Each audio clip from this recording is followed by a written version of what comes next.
This particular bar chart that we have right here is very actually quite well extracted. I'm a bit surprised. You can go through the information here. It appears that most of it is actually pretty correct. Extracting data from private files such as PDFs, Word documents, and presentations is going to be critical if you want to build better AI applications. And in this video, I'm going to show you a new library called LiteParse that is going to do this entirely vocally. Is this the new replacement for Docling and other such libraries? Let's find out. LiteParse is a library from the team of Wama Index, which is an open source LangChain-like library, and Wama Parse, which is a cloud-based document parsing solution. So LiteParse is just a tiny open source library compared to the Wama Parse library, which I very much like, and it works quite well on even a more complex documents. So let's see how this particular open source version of it works. The main difference between pretty much Docling and other libraries is that here we have just an OCR engine or a PDF reader. The OCR engine can be Tesseract, it can be Paddle OCR or Easy OCR. These are the OCR supported engines at the moment, and those engines are outputting bounding boxes along with the text that is from the different elements of your documents, and within those elements is going to be passed through an algorithm that is going to process all of that information, use some spatial recognition, and create the final output, which can be a markdown or a JSON file. To install LiteParse, you can use npm to install it globally with npm-g Wama Index LiteParse, or you can use Homebrew if you're on macOS or Linux and you have Homebrew installed. You can install it with brew install Wama Index LiteParse, which is what I'm doing on my local machine. If you want to become a better AI engineer, go and subscribe to MLXer Pro. There, you're going to find a complete AI engineering academy that starts from setting up your local environment and running your local LLMs, how to set up your Python, how to run your first classical machine learning models. Then it goes through how to create your own RAGs, CAGs, and AI agentic applications, how to evaluate them, and how to put them on production. There are going to be live bootcamp sessions for all ML Expert Pro subscribers, and those are going to be on April 3rd and 4th. We're going to be covering agentic and RAG evaluation, and then how to put your systems on production and how to monitor them. So if you want to become a better AI engineer, go and subscribe to MX Pro. Thank you. LiteParse is Node.js library written in TypeScript, so you're going to be able to add it to your own projects using npm install, pnpm install, or any other package manager that you might like. Also, you're going to be able to import the main class LiteParse, which is going to be from Llama Index LiteParse, and then run the parsing or getting JSON output with the bounding boxes for your particular documents, and even do that on a page-by-page basis.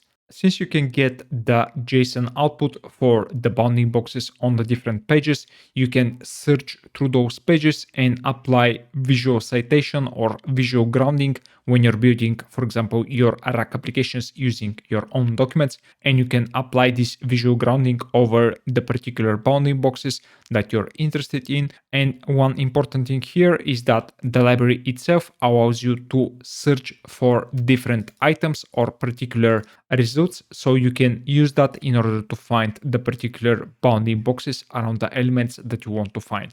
If you want to learn more about how LiteParse works under the hood, there is this processing folder within the source folder in the GitHub repository, and here the authors or Quad Code or other AI engine has essentially outlined the algorithm flow. First, you find the bounding box from the OCR data. This is from the OCR engine or the PDF reader. Then you are handling the rotation of the text. If those elements and texts are actually rotated, then you're sorting by the Y coordinate, that is by the line data, extract anchor points, and then use this to align the different text, etc. You can go through the algorithm itself. It is pretty high level, so you can understand a bit better how this works under the hood.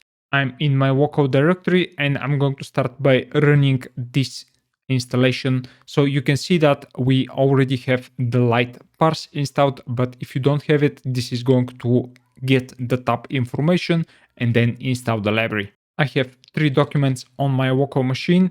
We have an Nvidia Q3 2025 press release, and I'm going to start by running the LiteParse command on this one, and I'm going to convert this into a markdown file. Let's see how much time does this take. Well, on my local M4 Pro machine, this took roughly 0.35 seconds, and since this is running concurrently, we got the result quite fast. Let's check it out and see what is the output. On the left, you can see the original PDF file, while on the right, you can see the markdown file that we got from the LiteParse library. The first thing that I'm noticing here is that when I go to the table itself, you're going to see that the table headers are not properly aligned, as you can see right here on this particular one. I'm not talking about OCR accuracy, just looking through the layout information. Other than that, it seems like the output is quite well preserved.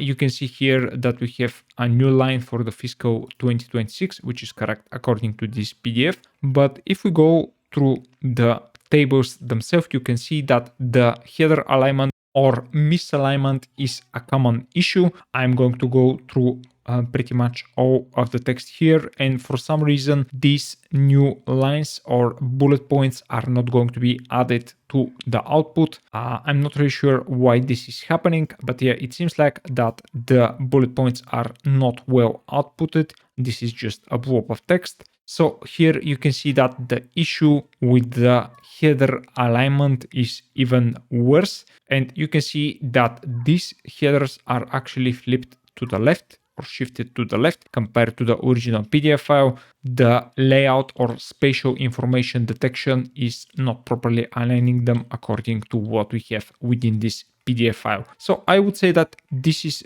pretty usable, at least at first glance, for some of the information available here, but you can see that, for example, here as well, the dollar sign is right here. Like those offsets are quite bad when you're passing this information to your LM, no matter if it is a proprietary or a small model that you're going to be using for this, for your RAC or agentic applications. So I would say that this particular one is quite a fail. The second document is going to be a paper from the archive, the original WAMA paper, and you can see that this only got 5 pages, and those 5 pages are processed for roughly the same time as the first document. On the archive paper, we have a good result, at least initially. So you can see that we have the archive, which is this vertical line right here, added to the top of the document. Not really sure why we have such a gap right here, but this is the way that this was parsed. Other than that, you can see that we have the title of the paper that is for some reason right aligned along with the authors. And this looks quite all right. Then we have the 2-column layout. Here, let me check the table again, since this appears to be a pain point for this model. And you can see that we have a misalignment here as well. So we have the dataset column, the sampling, which is this column right here. And then for the epochs, we got this completely misaligned. We have empty data here, while the LM might think that this is the sampling prop. And even though that LMs are very smart these days, you shouldn't be passing this kind of misaligned information, especially for the tables, to your LMs. So I would say that this is a pretty much a worse result compared to other engines that we have. Here you can see that we have a misalignment on the number of layers, and this again can be very confusing to the LM if this is not properly aligned. At least it looks like this might be a better one compared to the previous ones, since we have just one single misalignment right here. The other columns appear to be very well aligned, so kudos for that, but this one still a bad one. The final document is going to be a bit different, since it's going to contain some chart information and images. And the different thing here is that this is running OCR on page 1. In this particular case, we're using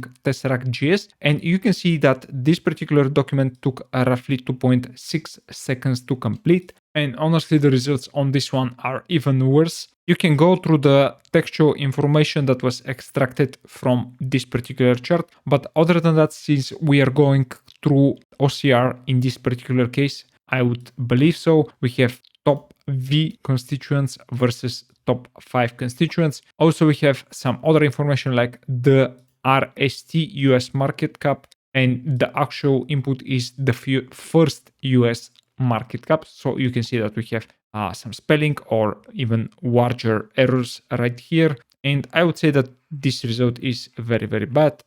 We are going to go through, for example, this table right here. This particular bar chart that we have right here is very actually quite well extracted. I'm a bit surprised. You can go through the information here. It appears that most of it is actually pretty correct. Energy, do we have information? It's right here, the energy ones. Yeah, probably we have some broken layout, but yeah.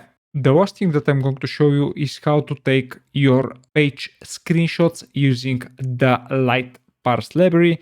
You're going to be needing to be passing the screenshot command, and from there you're going to be able to get different screenshots. These are the output images, and you're getting an individual image for each page of your original document. You can also pass a DPI parameter, which is going to let the output resolution to be smaller or higher. And unfortunately, I'm not really impressed with this library, at least yet. Of course, the library is quite new and it might be vastly improved in the future. Also, you're going to be able to use different OCR engines to get even better performance. But at least for now, I would be sticking to Docling or even a raw PDF or OCR parsing compared to what I've seen here, especially if you are going to need correct table. Thank you for watching, guys. Please like, share, and subscribe. Also, join the Discord channel that I'm going to link down in the description of this video. And if you want to become a better AI engineer and join the live bootcamp sessions that start on April 3rd, go and subscribe to I'm Expert Pro. Thank you, and I'll see you in the next one.